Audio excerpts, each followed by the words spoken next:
जी के बाद G sharp बन गया, जी शार्प के बाद एच क्यों नहीं बना?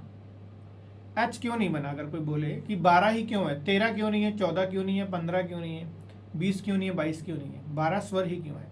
क्योंकि जब 13वां स्वर बनाने की कोशिश की गई, उस फ्रीक्वेंसी को काटा गया डिस्टेंस देखकर, तो उसकी आवाज सेम कैसी थी? ए जैसी। समझ आया? जब 13वां स्वर बनाया गया, उसकी आवाज कैसी थी? उसकी ए जैसी थी, लेकिन उसकी पिच डिफरेंस थी, जिसको हम ऑक्टेव बोलते हैं गिटार में। पिच का डिस्टेंस था, लेकिन आवाज वैसी ही थी। तो हमें उसका नाम क्या रख दिया? इसका नाम क्या रख दिया हमने? सुनेंगे ध्यान से, यहां से आपको चीजें समझ आएंगी। इसका नाम रख दिया हमने A1। इसका नाम रख दिया हमने A1। और जब 13वां स्वर बना यहां पे, तो इसका नाम क्या रख दिया? A2।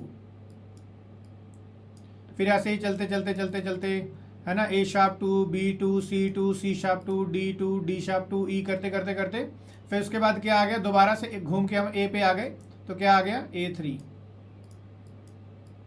फिर क्या आ गया? A4, A5, A6, A7, A8, A9।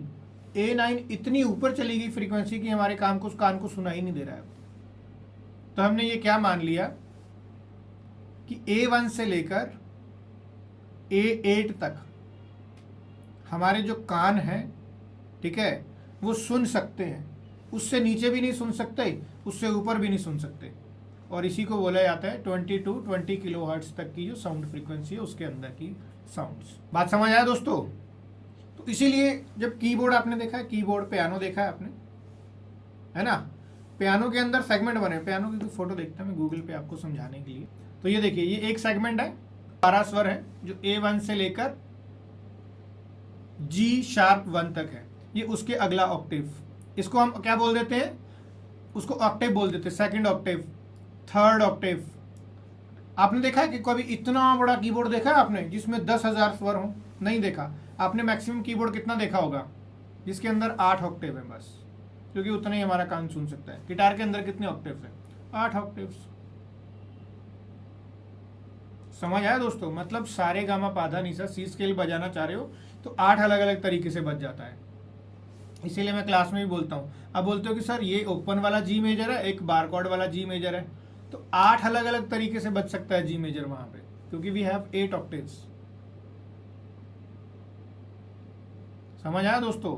सी मेजर स्केल बजाने के लिए हमारे पास 8 ऑक्टेव है, डी मेजर स्केल बजाने के लिए हमारे पास 8 ऑक्टेव है। कोई भी स्केल और कॉम्बिनेशन और कॉर्ड बजाने के लिए हमारे पास 8 जगह है। बस उसमें क्या डिफरेंस रहेगा? पिच का डिफरेंस रहेगा। क्लियर है?